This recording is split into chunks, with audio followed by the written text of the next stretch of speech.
Traveling the Vortex.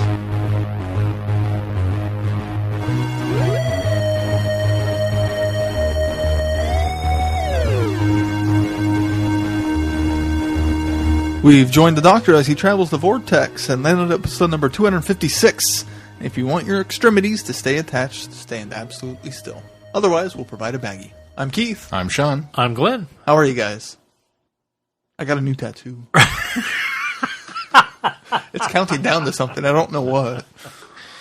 I'm fine, Keith. I don't know how I am. Sean's unsure. Usually that's not a good sign, Sean. Well, let's move on to feedback or news. No? Well, Let's move on to news. our one and only bit of news is Time Eddie has added a few guests since our last update. They have just today, if you're listening to this yesterday, they added Mark Stricksand. Yay! Mr. Turlow himself will be there. And they had previously announced Bob Baker. I was looking it up to make sure I knew his name. I loved him on Price is Right. I don't know what that has to do with Doctor Who, but... It's Barker. Huh? That's Bob Barker. Oh, Bob Barker. For those who don't know who Bob Baker is, he created K9. And not only that, he has a long history of adding some great mythos to Doctor Who. His first story he did was Claws of Axos, and then he later wrote The Three Doctors. So he introduced Omega, and then later The Invisible Enemy, introducing K9, and owns the property to K9. So he's the one behind the movie coming out.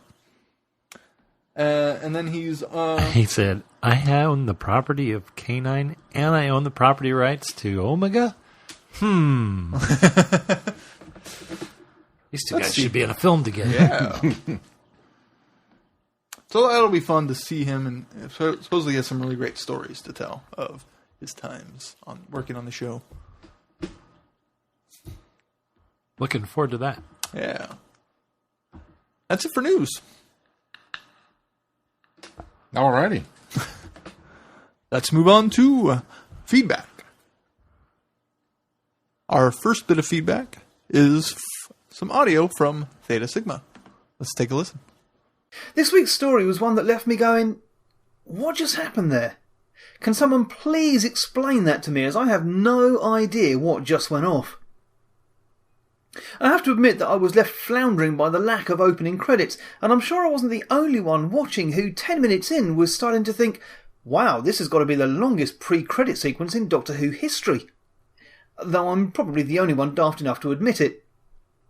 Now, I've read several reviews of this episode and even listened to a couple from other podcasts, and while Michael over at the Tin Dog podcast and the three who rule over at Radio Free Skaro all admitted not completely understanding it, they did seem to enjoy the episode. For me, I'm undecided, but that's because I'm still not sure what the heck happened. I love the idea of the found footage style, but for me this went on way too long. It's fair to say that it was an incredibly brave stand to build the whole show around it, but for the viewer it was ridiculously hard to concentrate and stick with the storyline. The dustcam viewpoint was a good move, but again it went on for too long and became a little confusing at times. In fact, so confused am I about this episode, I'm turning to Clint Hassel over at DoctorWhoTV.co.uk to wind up my review. Over to you, Clint. It's difficult not to cheer on Mark Gatiss. Like Russell T Davies and Stephen Moffat, or David Tennant and Peter Capaldi, Gatiss is a lifelong Whovian, both talented and lucky enough to actually affect Doctor Who's official canon. This is part of the reason why it's so frustrating that his episodes are wildly uneven. For every Gatiss-penned episode that finds just the right balance between madcap adventure and dark science fiction, for example The Unquiet Dead and The Crimson Horror, or that capably mines the emotional context of its characters like Night Terrors, there's an episode as nonsensical as The Idiot's Lantern, boring and joyless as Victory of the Daleks, or inane as Robot of Sherwood. Unfortunately, Gatiss' latest script most resembles his previous Cold War, which failed to capitalise on the potential inherent to its title. A standard Base Under Siege episode with an unoriginal new technology has nasty unforeseen side effects plot. Sleep No More seems better suited as a comic strip adventure in a Doctor Who annual, with several scenes contributing to nothing to the overall plot. Deep Endo having to sing Mr. Sandman being the worst offender. This episode seems to be a 25-minute idea, stretched into a 45-minute runtime. So there you have it.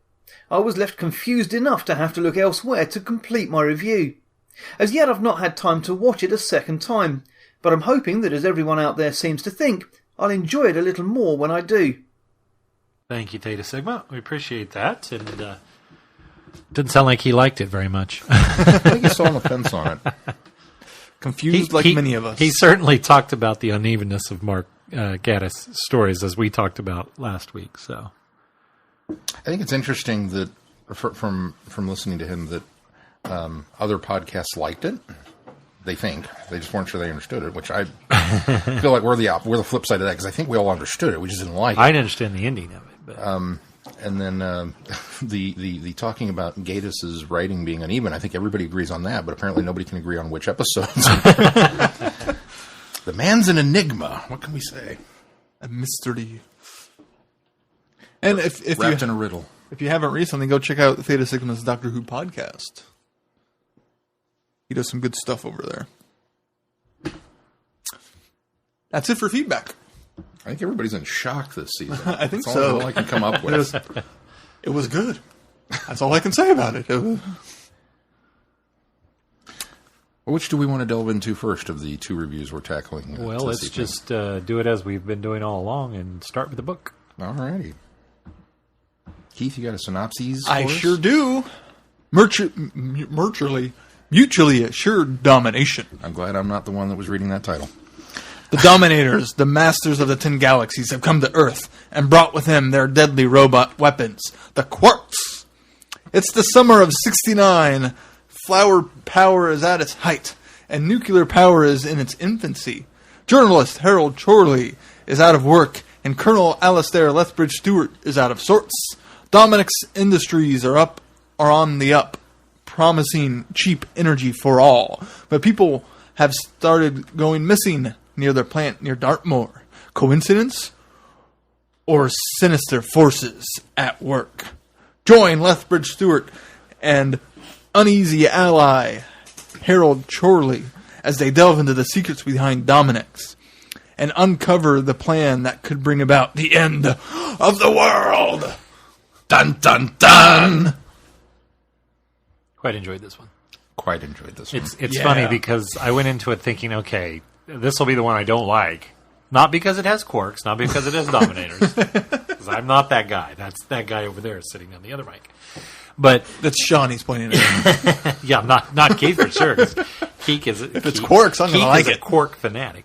But and I like the Quarks. I've always liked the Quarks. Now I really never want made one. any. But I went into this thinking, okay, surely I can't like the fourth Lethbridge-Stewart book in a series as well as they've been doing. So, and I finished it. Went nope, another home run. But for very different reasons. In this Yeah. one. This one for me didn't have as much of those fan moments, the fan service that I think the other books, specifically I think Andy's books do that. I think Schizoid Earth does in a way, because it especially ties into some things generally. But this one just it really, I think the thing that stands out is it does explain or almost justifies a certain Second Doctor episode with just a few words saying, there's just one line in there that really kind of justifies or fixes Dominators for me. So, but overall, which line? It's just a lot of fun. It was particularly, you pretty remember early. what happened to the scout team we sent to Planet Dulcus. Yeah, Planet Dulcus. So I was like, okay, there you go. This inept. I suppose They were inept dominators. They were on and, Docus. and it gave a reason for the Quarks being less than phenomenal. Oh yeah, yeah. This story goes a long way to help build up the Quarks to their awesomeness. Yeah, really, in my opinion. really like the Quarks in this. And I don't know how much of it is just my own retconning to help the Quarks be awesome, or if some of it, if it was between the lines, or if it was more actually on the pages in this story. Well, I tell you, first and foremost, just as a reminder, this is a spoiler-free review of the book, Yes, it is. which just came out Yeah, it came out Came out Friday, I Friday. believe. Friday.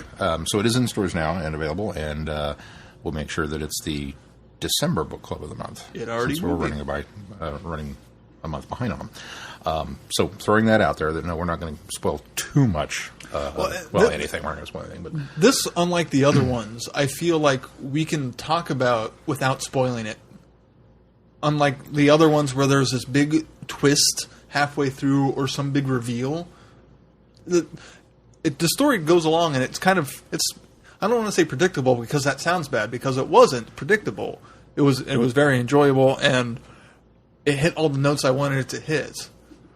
And so, but that means there wasn't any big surprises in it any minds that we need to avoid.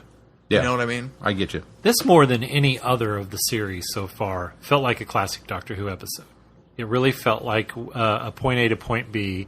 There were some revelations, but it was nothing that was earth shattering or, that it's quite a surprise there. But it was such a well paced, enjoyable story. And there were some surprises. Don't get me wrong. There were moments where I sort of kind of wondered, okay, where is this going to go? But overall, it reminds me of a 4-part classic Who story from probably even early Troughton, Hartnell, that kind of era, maybe even Third Doctor era. Yeah, so it's just it's fun in that way. It's nice because you do continue. It's one of those ones that you continue to go on and on and on because you don't want to put it down because it's so engaging in the action and what's happening. And I think the other thing that was thoroughly enjoyable about this, and it's in the synopsis, is that this is really Chorley and Lethbridge-Stewart's story. Yeah. And Lethbridge-Stewart, I think, features more in this than he has in anything since The Forgotten Son. And so that was quite enjoyable. For me, I think the one thing that I think could have been done better is I think that and without giving too much away, the band of brothers or the helpers that show up when he calls in the favor show up far too late in the story. I think, though, the simple fix for that would have been give us one chapter on each of those characters of early exploits, of why they owe favors to Lethbridge-Stewart. But that could have been a simple fix.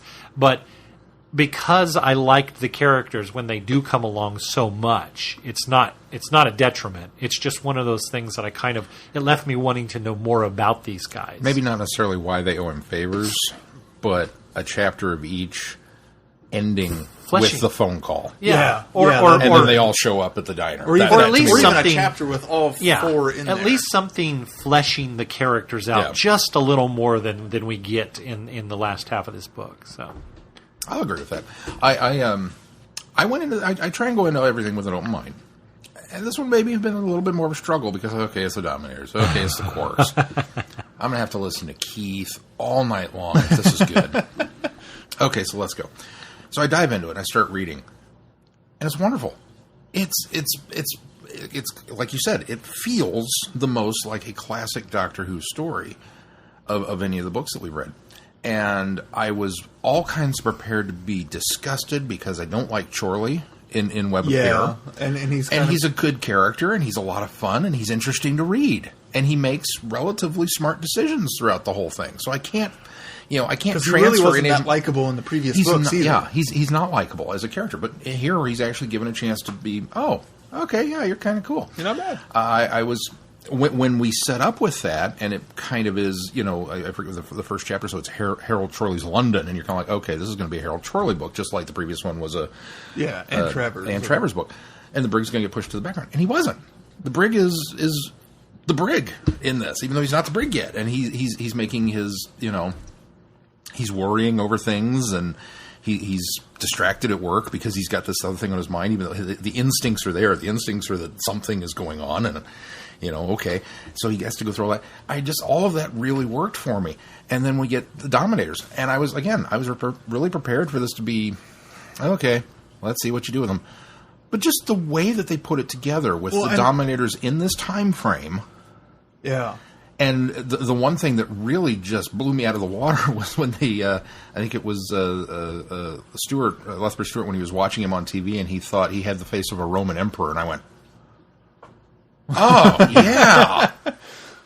Yeah, that fixes so much, all of it. Just that one line to describe these guys, because they're not comical.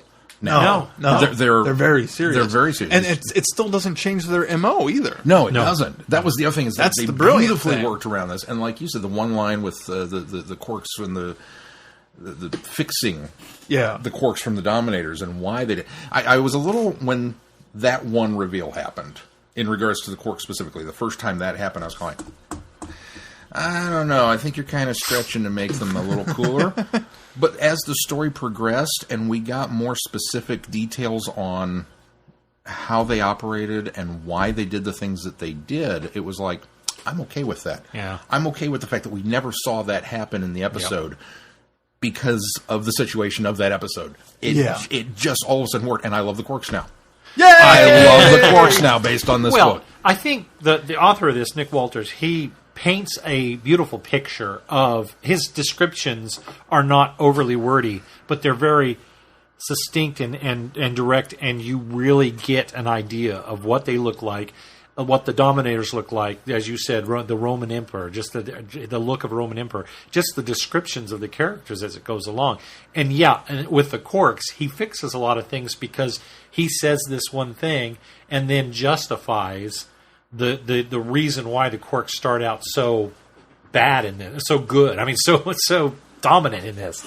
And so, when he goes along and does kind of explain that as it goes along, that's what makes the Quarks so much more wonderful, what elevates them so much more. And then he not only justifies why they were the way they were in the Dominators, he goes the step to kind of justify why they're designed the way they are. And a lot of subtext without outright saying it. You pick up the idea of why they look the way they do. Yeah. Storage and transport and everything. All of that was one of the best things is the idea that the head comes off and then is seated inside the square chamber or the rectangular chamber when they're stored for travel. What a great idea! Saves lots of space. You can stack them that way. Yeah. They're like battle droids. Well, and just all of a sudden was the idea that image that the voice and everything is also disarming because it's deceptive of what they really are. Well, and the line about that they were almost childlike playful, and it was a character trait that the engineers could never figure out. I was like, okay, yeah, I'm along. They created a sentient being. What do you expect? I'm along for the ride on this. You guys did a great. It was almost implied that was kind of camouflage. It was subterfuge because you don't really. You don't expect these things to be such vicious robots because they come out and they're all baby-like and robotic and cute. I think what was funny is you kind of got both. You could read it from both ways because Lethbridge-Stewart implies that it was a thing. Yeah. The Dominator implies that it's just. We can't make them work right. Yeah. They just do their thing, man. And just either way, it's this. I'm on board with this. You guys disagree. I will go so far as to say, don't get me wrong, I've enjoyed all of these books. I think I may have enjoyed this one the best. Oh, is that out right? of all four of them. Wow. And maybe it was because I wasn't quite sure what I was getting into. You didn't set your expectations. That my expectations weren't as quite as maybe that's a fair assessment. But I just coming away with it, and this one feeling the most like a classic Who story, this one having the most fun, and honestly, I don't want to say simple, but having a natural progression, straightforward from A to B to C, and not having a lot of timey-wimey folding back on itself. I didn't have to think as hard. When they announced this book line, this story is pretty much what I expected. So the first three were brilliant surprises of twists and turns. But then this was the familiar friend that I expected from the stories that they told me they were going to tell. Yeah. And like I said, it's not that the ones previously were bad in any way, shape, or form. I enjoy being challenged during a read. But sometimes it's nice just to kick back and be entertained. And this one, for me, was the entertaining book of the set that just kind of, like you said, the other ones had the fan wank and this was appreciative and look at this little nugget here. And then the implode, the good story, back and forth nature of how the stuff was put together. And I really had to dissect it and go, oh, okay, I see where you're going. And so there was all that. This one was just kind of like, here. And it's just like, yeah, this was the cherry on top. I think what makes it more refreshing, too, is the fact that we've gotten a book a month nearly. Yeah. And at least on this show, we've reviewed a book a month. Well, they've come in out this a book entire a month. series. And so it's been kind of refreshing. It was kind of refreshing for, not that it felt like it was a chore in any way, but you've got the first three, and by the time you get to the fourth book, you're almost a little exhausted because they are so challenging. Mm-hmm. And then when you get to this one, it's almost kind of a relief that it's a straightforward story. Yeah. It's enjoyable and it works. And I think it's a nice capstone for the first 4 books in this series because of that. Yeah. Because it finally is it's almost a breather. I hate to say that because it makes it sound like the book isn't that good but that's not what I'm saying. It's just almost a breather in this series to be able to kind of wind down and say, okay, now I'm ready to go for when it is I a think nice it's in change spring of when the pace next set comes out. from where we've been going with these stories. Yeah. And so it's nice to get something that's a little more straightforward, a little more actiony, a little more a little more in line maybe with what the he's not the if it was a Bond film, the first ones have kind of been the evolution of Daniel Craig as he's becoming Bond, and then this is now he is Bond, in that kind of regard. You can really see the first ones that Lethbridge-Stewart that we know is in there. He's just not quite there yet because he hasn't got the backing. He doesn't have the power and the authority to do what he needs to.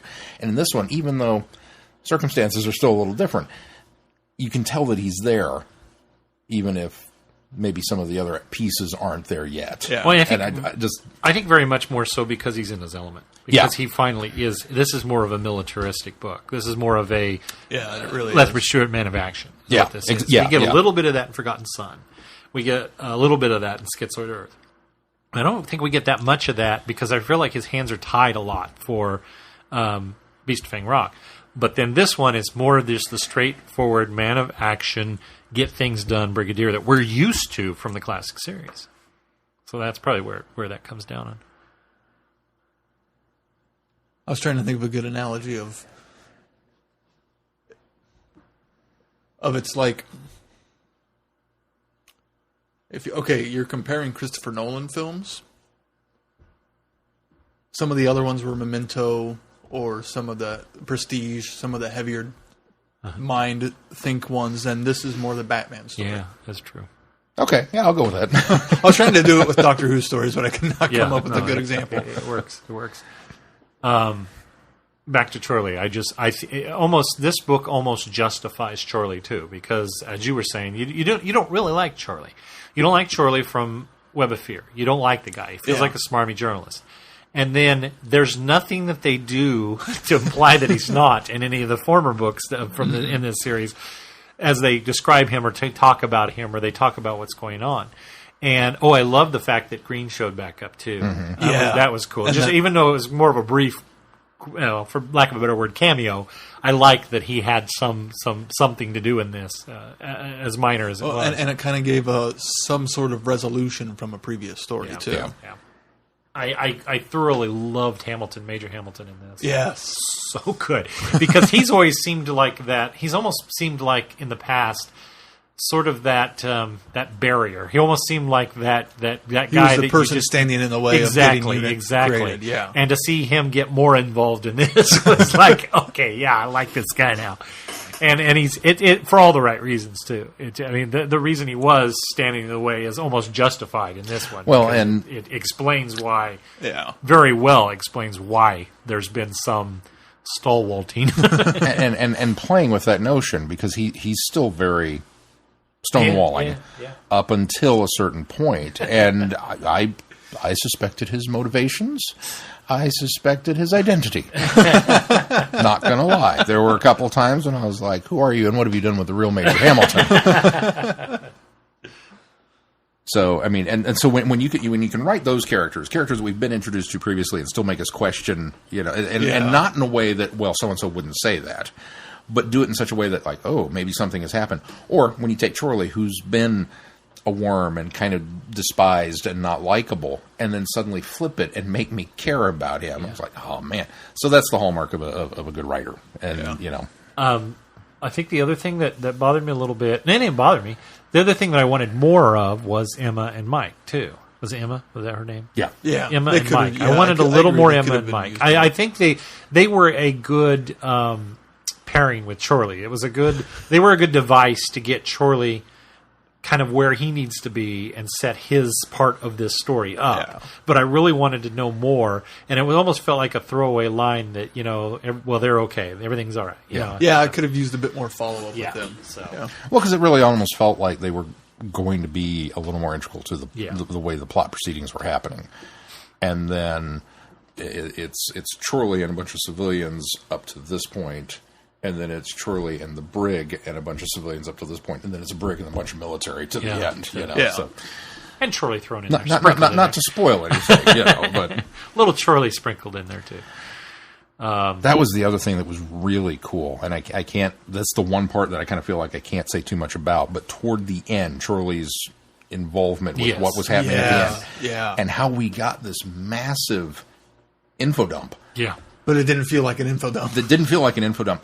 And also doesn't destroy the continuity, doesn't change anything. It's not all of a sudden stuff bolsters the continuity. Yeah, really. It actually almost gives. Well, but it's not. It's also not something that helps is going to be backstory as well. It's not going to be in a file somewhere in the Black Archive. Yeah, you know what I mean? Yeah. Because the way it was done, it was like, that's so cool. Agreed. We haven't heard the last of the Dominators. I have a feeling either. So. No, I don't think so either. Pretty cool book. Very cool. Yeah. Very, very highly cool. recommend it. And look forward to do a little more spoilery review in the future. We are putting Schizoid Earth on the schedule to do a spoiler review very soon. Yes. So that's coming. And then obviously we'll do Beast and this one as well. Mad. Anything else on this one? I don't think so. I thoroughly enjoyed it. I'm not going to lie. I am kind of looking forward to having that little bit of break and not having another. Because I think the next one comes out in the spring. Yeah, I think you're right. Yeah. So it'll be kind of nice to get just a little bit of a breather. Although the next one, did you guys see who was writing it?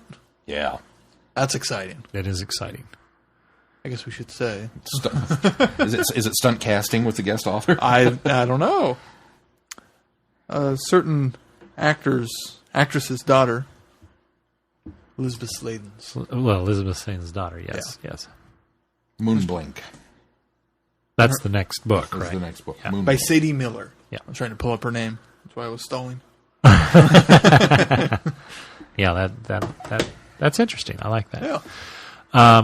We want to say again, thank you very much to Candy Jar Books for allowing us to review these and we do also plan on tackling some of the short stories they've done set between the books. There are some pieces that have been There's available. especially one that came with this one that I think we're all biting or jumping at. Yeah, to get to. chomping at the bit or bid.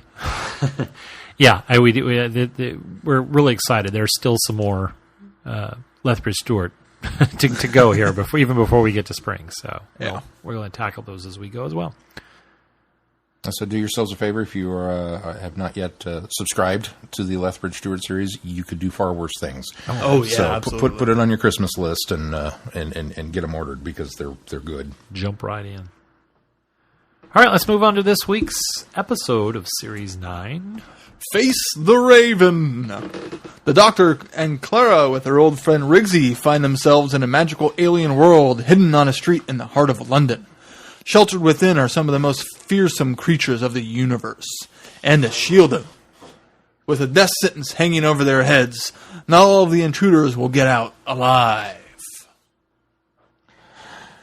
I don't know how I feel about it. I don't know how I feel about it either. It wasn't a bad episode by any means. No. It doesn't deserve a horn. No.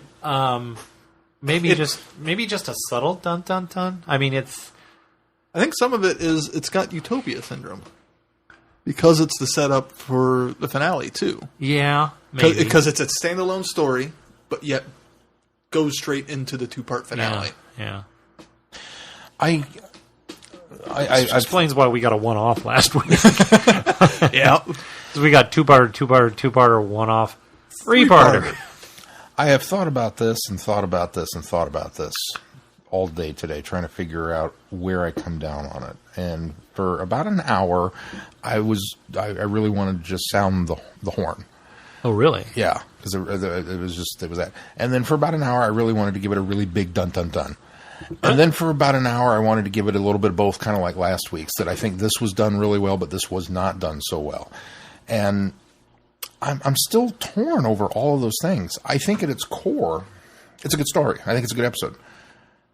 And I think it deserves, at the very least, a dun dun dun. But there's a lot of little niggling things that I'm afraid to pull at and see the whole tapestry collapses in front of me. In case they are settled later. Yeah. That's my thing. Is there's some stuff that I think will be. Depends on what thread you're going to pull at. Yeah, I don't think that's really much, other than the elephant in the room, which is Clara really, really dead, or is this part of some sort of... Oh, no, I think she's really, really dead. I think she is, too. And it didn't occur to me until the second viewing. I wondered if Ashilda was going to sacrifice herself to save the street. That was why she put it on Rigsy and then would take it back, because you can't escape the death. You can only transfer it. I wondered if she was going to take it and then the Raven would kill her in order to save the street. Could she, even though she's immortal? She's not. Did they ever say you couldn't get rid of it? They just said you couldn't cheat it. You can't escape it. That's what they say. They say you can't escape Specifically, you can't escape it, because there is a death owed. Makes me wonder. Which makes me wonder what. That's the only way that makes sense. Justify the fact that she couldn't take it off Clara. Yeah. Is that no, it would have killed her too? She couldn't have killed. Well, I see what you're saying. I don't think she could have taken it off Clara, because Clara, when she did what she did, broke Ashilda said it broke the contract that we don't know what Ashilda the contract had, is. so there's no way Ashilda could have. It sounded like, from what she said, that Ashilda could have taken it back from Rigsy. And not because it had got transferred, she no longer had she was no longer a party in the contract, so she couldn't take it off of Clara. That was my question was, I didn't realize it said you couldn't run from it, because it sounded like Ashilda could have taken it back from Rigsy, or taken it off of Rigsy, and everything would be fine. Nobody would have died, because she kept saying no one was going to get hurt. Yeah. I never intended anyone to get hurt from this, because she had some sort of calculated plan. So I guess now you saying that you couldn't escape it, it makes me wonder if maybe her motive was to take it back off of Rigsy and die. And maybe that was her intention all along. But then obviously she couldn't, and because nobody she was would have no been longer hurt part but of her. the contract. Right. But maybe she wouldn't have been truly sacrificing herself either, because of the immortality. Maybe she would have died. Yeah, it depends on how fulfilling the contract with the Shade, and then woken back up and been like, "Yeah, okay, I'm fine." I don't get the impression she's a doctor. I don't get the impression she's a Captain Jack. I get the impression if something kills her, it kills her. Because I think she's only immortal because said that she's immortal, but not invulnerable. Yeah. So I think there are things that can kill her. I just think that she has this med pack implanted in her, so she's able to can overcome a basically, whole lot. Heal from everything but death. Yeah. So I don't know. This is one of those threads that I'm not sure how much I want to pluck at it. Although she's been around for so long that maybe she was ready. Maybe that was her intention. Too. But I got the impression that I thought the no escape was that the contract had to be fulfilled, and that's the no escape then. And if she had taken the death mark off of him because he was found innocent, then there would have been no reason for a death sentence. So that could have been taken away. The contract wasn't necessarily broken, it was just nullified. Yeah. Whereas when it was transferred to Clara, there was no way to unless nullify it because it was then at that point a broken contract, or at least removed her as a party. Need give us a better explanation of how that all works. Yeah. I mean, now I need to watch it again.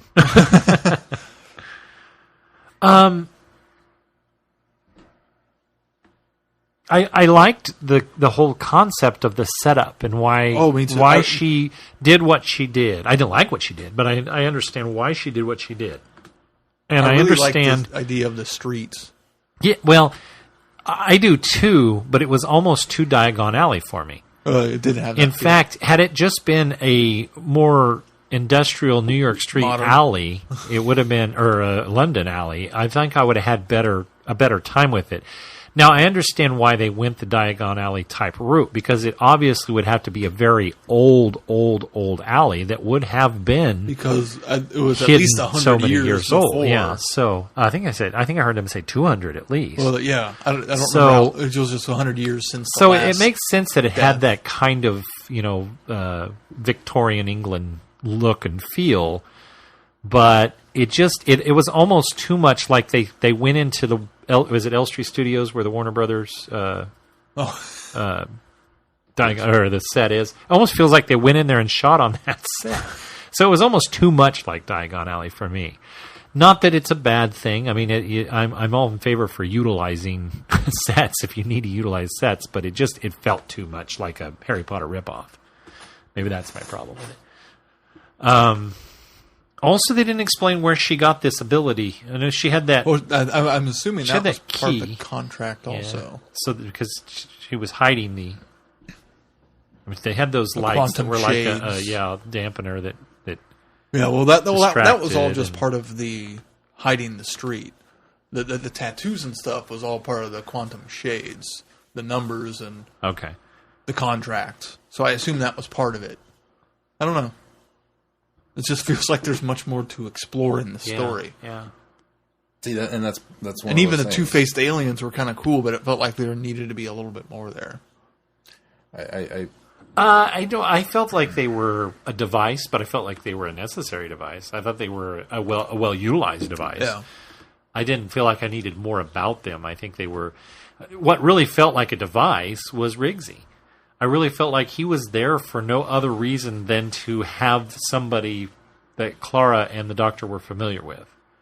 To bring them in, yeah. Yeah, I didn't feel like there was any reason for them to have brought Riggsy back as a character. Yes and no. I agree with the first part of it, that they needed to have somebody familiar to bring him back. As Ashilda points out, she couldn't have just invited him. Right. She needed a mystery of some sort. She totally could have. But check out this hidden street. That's a whole other argument for this. But I think, and having just watched it, because we watched Flatline with the first appearance of Riggsy, it's odd that he goes from living in Bristol to living in London, and from being this. Well, we don't know how much time has passed. We don't, but it just seemed odd that we had to change the character that much. But I think the reason it had to be Riggsy is Flatline is the first episode where Clara really is the Doctor. You get kind of hints of it, but she's building to it. That's the one where she's actually being the Doctor, and she's actually playing the Doctor. And so now that we're going to deal with the ramifications of all of that, it makes sense to go back to that and pull somebody from pull that her experience. Companion, essentially. Yeah. And because I'll buy that. Because if you'd grabbed the old crusty guy who was in charge of the probationary workers, nobody would have gone and nobody would have cared. And the only other person they could have used was somebody from UNIT, and UNIT's been used so much this season already that they wouldn't want to bring Osgood in to be this plot device, or Cades, or some faceless UNIT dude. Well, and it couldn't be UNIT from the standpoint that they would then know about the you would. So the Doctor's threat at the end kind of falls apart at that point. Yeah. It had to be just a random human, But again, somebody who's familiar enough with Clara to know what's going on. So it can't be and any have from the school. Doctor's it number. Can't be any from the So, I mean, it was kind of in the same way. It was a character of convenience. Had they not killed Danny last season, he could have easily filled this. Well, I think place. Courtney could have as well. Yeah. Yeah, And I know almost she that is. would have felt more natural to me, especially since we've had a few stories with Courtney. Courtney's actually traveled in the TARDIS. Oh, I mean, that's a good character. I didn't think of her. Also is Riggsy. Yeah, I guess so. I just, yeah, I don't know. I'm still kind of lukewarm. I thought he was a fine character. He did the actor did a great job. He really seemed scared and concerned, and I also think that they went that angle because he had a wife and child, and I think they were trying to tug at those heartstrings as well. There's more of Give solid Clara collection. a reason to sacrifice herself. Give the viewer a reason to feel bad for him or want him to be his name to be cleared. Had he still been a kid on, Skid Row. it just blanked. Community service, we Yeah. probably wouldn't have cared as much. I do like that the character's revisited, and obviously he's cleaned up. He's cleaned up Yeah. his life. He's cleaned up his act. He's got a wife. He's got a child now. He's responsible. And we can almost parent. And, extrapolate that it's because. although I didn't think he of was his very involvement. responsible when he just left the baby, but it wasn't until he was talking to the wife on the phone that the wife must have been at the house. So he didn't just leave the baby in the bedroom. Bring the new human. No, wait a minute. It'll distract me.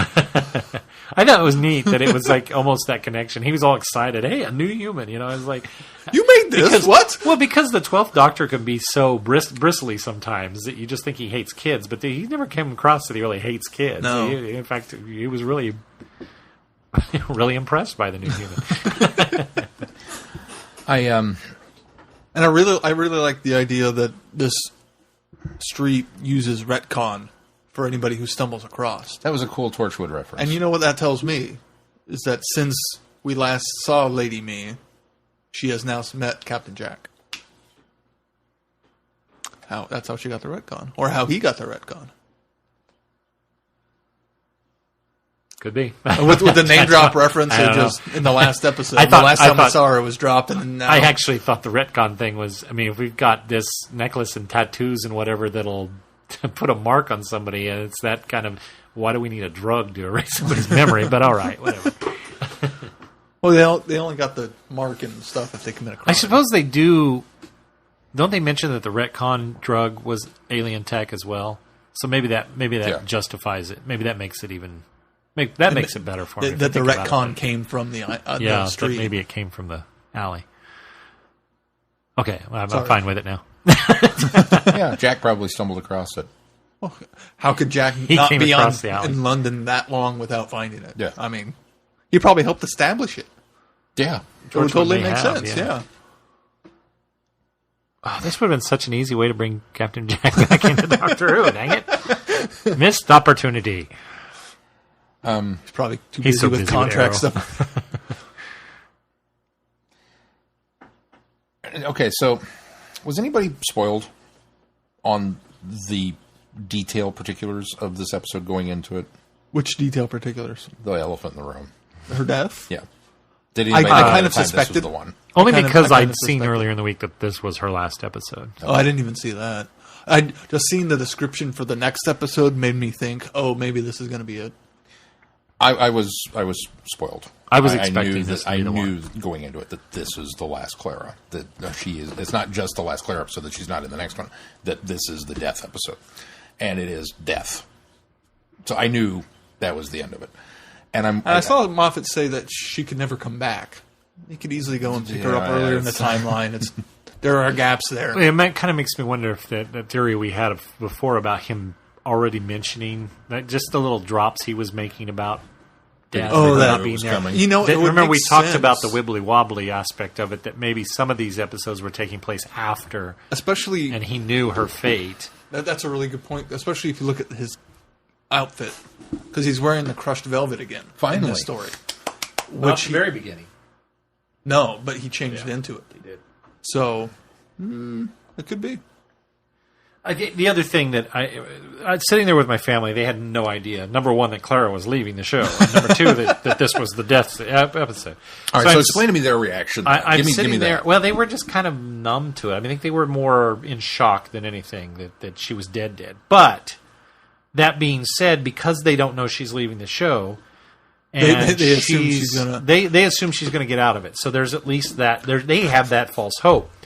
All along, Because I'm there's sitting a there going, "Well, precedent this is set. her last episode. I know she leaves." And so I'm just there going, "Okay, I'm ready to accept that this is it." And it was still pretty. I thought it was a pretty impactful scene. I thought it was more pretty impactful powerful. on the doctor's side of things for me. And then they're all going, well, obviously he's going to do something to bring her back, or he'll go fix this. And I'm sitting here in my mind going, I'm sorry, you guys don't realize that what's going on. And it wasn't until after all of that discussion that something clicked. And I thought, did I find out that this was her last episode because this is trolling again? Is this Stephen Moffat putting it out there that she's gone, she's dead, she's not coming back? He's letting everybody he spoiled that this is the last episode, and so everybody's expecting it. Everybody's expecting, okay, this is it, done, gone, and she shows up again in one of the next 2 episodes. It's possible. So I'm going to keep that out there on the on the hopeful, because I think she's gone. I think she's obviously going off, and this is her last season. But it seems strange, number one, for another writer to write her death Instead of Moffat, which was the first thing that Holly picked up. She goes, "Oh, this one wasn't written by Stephen Moffat." And I said, "It wasn't?" And I was like, "Oh, okay." So then I'm in this little funk like, wow, he handed that chore off to somebody else. And then the second thing was the fact that he's such a troll that my thought is, and she may still be dead. No, don't get me wrong. He's killed her 2 other times. But there before. might be a reason why that we Maybe that was it. Maybe he's just done with killing her. This might be a reason why. possibly handle And don't think this is hopeful thinking, because I was ready for Clara to leave. In fact, I was ready for it to be a death because we even knew that, I think, ahead of time. So Yeah, it's not I me kind of- going, well, she's not really dead, fooling myself, because I won't be surprised if we don't see her ever again. On the other hand, part of me in the back of my won't be mind surprised thinks, if you you know do. what? Yeah. If she shows back up, that's Moffat going, haha, I got you guys again. So I don't know. I can see it both ways. One, if this is it, and she's gone as a character, okay. I can also see as she could come back because it's Doctor Who. I mean, there's how many times did we kill Rory? How many times did we kill? I mean, there's no. Yeah, she has died twice before, and then Yeah. went through the timeline, and who knew if she was going to survive that? So there's no real. I think that also kind of downplays the impact of her actual death. Is we've been through her death twice before, so now I'm not going to feel as much because who knows if that's really true death. And especially with the snowman story, that death was so sad and so tragic that this is just kind of like, well, yeah, yep, okay. Well, I think, though, that you have to keep in mind that those were splintered Claras. That's this true. is no longer splintered Clara, because that's been resolved. This is Clara Prime. Yeah. That is also true. So, But emotionally, I'm not as yes, invested because you're of right. that. See, that's what makes me wonder. Now, for the new Who Fool me fans, twice. which makes it a bad idea to kill this particular. Although, that being said, I don't think there's any Companion. other way. The way they were writing her, she would leave. You had to do another trapped in an alternate dimension, like Rose sort of situation. She would never, or stuck in a time At this point, she would never like walk away. Rory and Amy, who are stuck in Yeah, a but remember, place we you can can't go back. we ripped that apart of why they could come back. well, and Amy and Rory, I think, had that ending not happened, they would have reached a point where they stopped traveling with the Doctor. Which they had already done once before. They would have said goodbye and thank you for all the wonderfulness and gone about their lives. They could have gotten off that carousel. And so that's one of the things that the Amy and Rory ending almost feels that forced from a way that we're going to rip them away from you because they could have had a happy ending. The way Clara's been going for the last 2 years, it's been leading up to this moment. It's been leading up to something. Yeah, the way bad they've is been going to building happen her to character, her. there's just no other Yeah. option. Yeah. It's not going to be she's going to decide to get off. She's going to be thrown. And so there was that. And I don't think they do a locked away in another time again. Yeah, no, you'd have to. And I mean, look, we've not. And it's been Killed. since Adric. I was going to say we've not killed a Proper companion. a proper companion, legitly, that hasn't come back since. Right. I suppose you could argue River, but since Adric. Just because that was backwards. And we don't count Astrid because she was not. It's just a one-off. Yeah. Well, and River wasn't ever dead yet. I mean, Yeah, that's true. They put she her outlived. they put She her survived. essence in a her memories and her spirit in a computer. So now Clara joins that echelon of 4, right? If I remember. She's now the fourth. Sarah Kingdom. The gal that was only Katarina. Katarina, that's it. Adric and Clara. Oh, Astrid. If we count her as a companion. She's a companion. Chameleon then in that aspect too. Huh? Chameleon then too. Okay, as much as I hate to be that guy. The companion guy? He got shrunk down to a useless toy, pretty much. Yeah, and erased and destroyed. I guess if you're Stepped not, on. you're not. Yeah, I wouldn't count that though. Hold on a minute. That's not You dead. can't count Astrid if you don't count Astrid Shut if you down. don't count Chameleon. No. Chameleon's a companion, but to me, that's not death. I don't think he's coming back. Although, wouldn't that be a kick in the pants?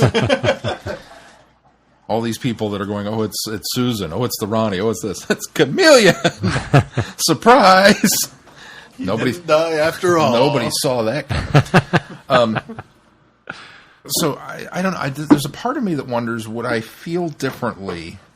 And don't get me wrong. I think on one level, Clara's death was handled well. It was noble. It was tragic. It was everything that had kind of been built up and resolved and implemented and done. It didn't come. It wasn't like, oh, let's pick on Star Trek, for example, who's only done one character death well, and all the rest of them have been forced and meaningless. Right? Yeah. Nobody can argue that point. And this was not a giant oil slick coming out of nowhere and whopping Clara upside the head and going, oh, well, she's dead. What? Is this a contract dispute? What happened here? So from that regard, I think it was handled well. But maybe because I knew going into this that it was going to happen. I mean, as soon as she took the clock, as soon as she took the tattoo and said, give it to me and I'll take it, I'm being, it's clever. It's like, you're being too clever. You're being stupid is what you're being. Yeah, you're being careless. So now all of a sudden... Which comes down to the whole people online saying, well, Clara had it coming. Yeah. Which I can kind of sympathize with that. Yeah, I mean... To some extent. In a it's way... been building to this. It in a way that cheapens it because it's... I mean, don't get me wrong, it's poetic justice, but it's Clara thinking she's cleverer than she is because she's emulating the Doctor and because she's trying to pull this stuff off. And she's not. And she's being stupid. Because She's being irresponsible. She's being very irresponsible, but she's also being stupid because this is one of those situations that all she had to do was ask or say something. Now, the Doctor would have immediately told her, no, that's stupid. You can't do that. But she would have gone, well, it was more out of you're being concerned for me than out of the reality of the situation. She would have questioned and would have pushed back against that. So that's why she didn't ask. But the fact of the matter is, had she asked anybody else, they could have said, as is it. Which has now become that thread that now that I've started pulling on it leads to the next bit, which is, okay, so she takes the thing and becomes now doomed by this. And Shielder has this grand comment that nobody was going to get hurt. I didn't mean for this to happen. They just wanted the Doctor, whoever they are, this ulterior motive. But I couldn't invite him here. I couldn't get him here. At no point in time could she have said it's a trap? At no point in time could she have let the Doctor in on this? That this is why I had to lure you here with this? That she had to play out her end game to get... And then all of a sudden it's like... And now the whole thing starts to do Why this would House she of been able Cards. to tell him, though? Because she still needed to get the... She still had to get the key from him. Well, more than she that, had she to get needed to get the time ring. The telephone. Yeah. But Sorry. It's totally I'm sure looked like it's a not. time ring. Yeah. It totally was. Except it got left behind. That's the only difference. Well, it was a port key. Yeah. No, Yeah. because those port keys go with you. Yeah. There was a one-way teleport that stayed behind. I don't know. It's weird. I have a theory behind that. Yeah. Somebody else going to use that was left behind, maybe? Well, I have more of a reason of why it was left behind. But Oh. that's neither here nor there. That's for next week.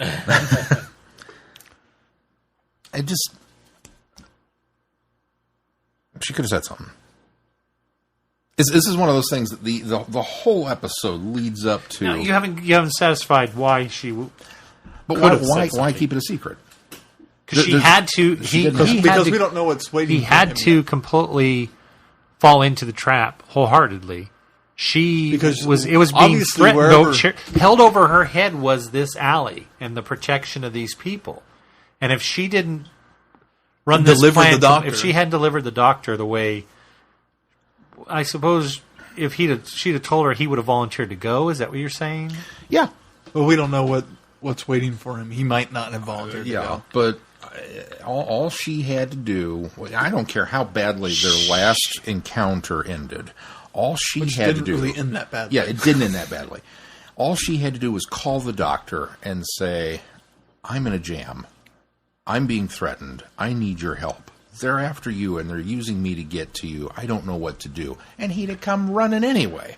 You only know that because you know the doctor. I don't think Ashildr knows the doctor that well. I don't think that she also I think knows she him thought differently. she was using She the knows only way the- that she possibly could have. She knows the darker side of the doctor, Yeah. the fallout of the doctor. I disagree with that. I think that she had to go through with her plan. She thought she had to go through her plan because of her experiences, her 2 experiences with the doctor. Now, she has studied up on him. He did reveal that. But she, like Keith just said, she knows the dark doctor. She doesn't know. There's nothing in her experiences that would tell her that he would come running. Because she kept waiting for him too, and But he never the came. previous episode, she talks about the fact that she deals with the fallout. That she's there for all the people that get left behind. So she knows his MO. She knows what she's interacted with all these people. It's probably how she met Captain Jack. If we're retconning all that. I don't think she's interacted directly with these people. I think that she's worked behind the scenes because I still think she thinks of the doctor as this bad influence on these people. And I think she feels like she's coming behind I don't think she him. steps in and gives them counseling. Yeah, no, it's not like I think she makes things easier on them indirectly, having been left behind because she feels like she was left behind by him. And so I don't get the impression, especially from that conversation, I don't get that. I think she still thinks the doctor's a bad guy and doing the wrong thing by leaving these companions behind. I think she's the yin to his yang.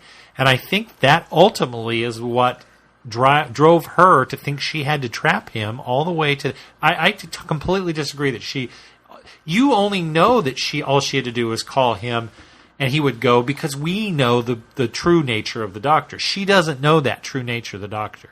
In all of her experiences, which have only been 2 occasions, and all of her research and study of following up and taking care of the left behinds, she still thinks of him as this reckless, dark guy who is using these travelers as pawns. That's what she sees. See, I don't know that I buy that. And I'm not saying that she's setting up, weekly support group meetings. Hi, my name's Bob. I was left behind by the doctor. Hi, Bob.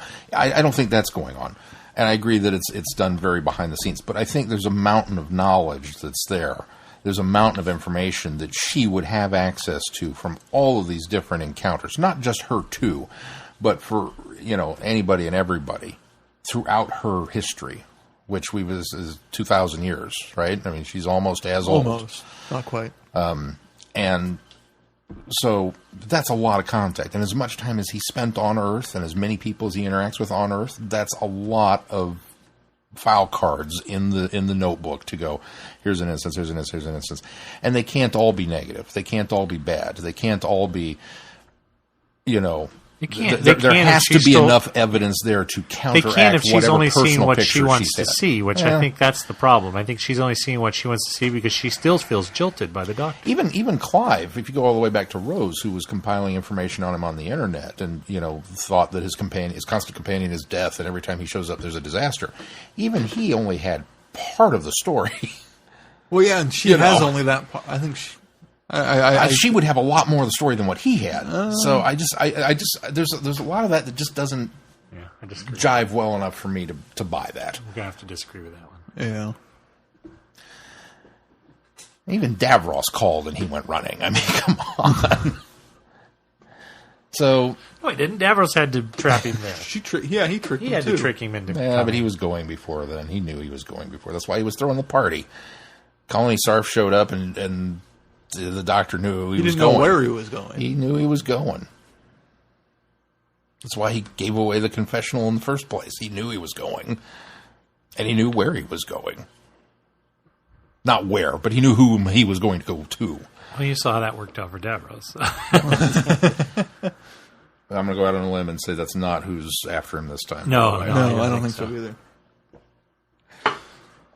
But I don't know. Like I said, it's just I really wanted to believe that this was a very well constructed, elaborate trap within the story, which was also elaborate and well constructed.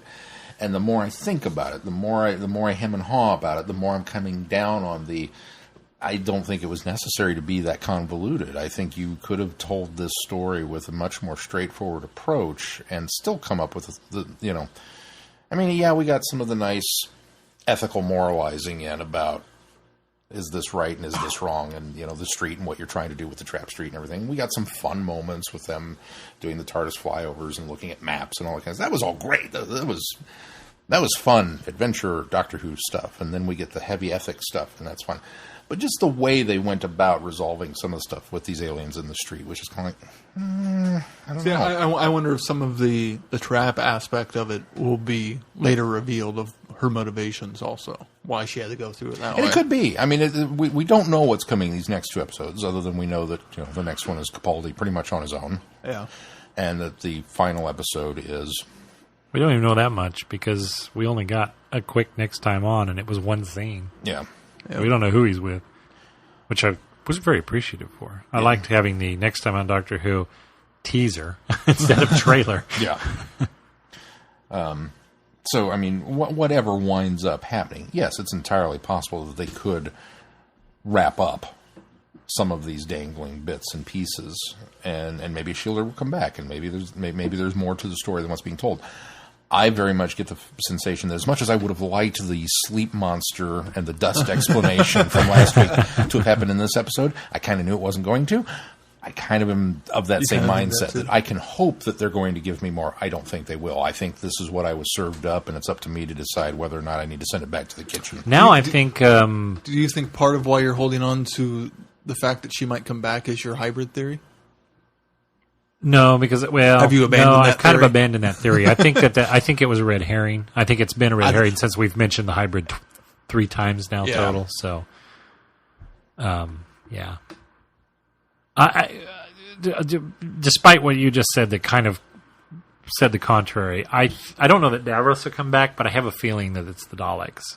I have this gut impulse that it's the Daleks that were setting the trap. I don't have a reason for that, but I just have this gut feeling that because Moffat likes to bring things full circle, he has almost in every season he's done. I just have a feeling that the Daleks will bookend this. So I have a theory, but I won't spoil it for anybody who. Yeah, I'll write it down and see. Oh, that's right. You guys have seen the synopsis too. So. And who knows? Who does indeed? All right, what are we going to come up on the schedule? I don't know because I don't have that in front of me. But you write the schedule. I do write the schedule. I should don't have it memorized? You should just know it. I know what we're doing for Friday Night Who next week. Why don't you lead off and tell me what we're doing? We're doing Arc of Infinity. Yes. For Friday Night Who next week. That was decided upon, wasn't it? Fifth Doctor story. That was a thing. 3 things and a lizard. 3 things. 4 things. 4 things and a lizard. 4 things and a lizard. The thing. 4 things and a lizard. Schedule's opening. So yeah, Arc of Infinity next week for Friday Night Who. Peter Davidson and Tegan returns, and Nyssa Turlough's not in that one, is he? Nope. No. It was before Turlough. Right before Turlough, I think. BT. And so we'll do that.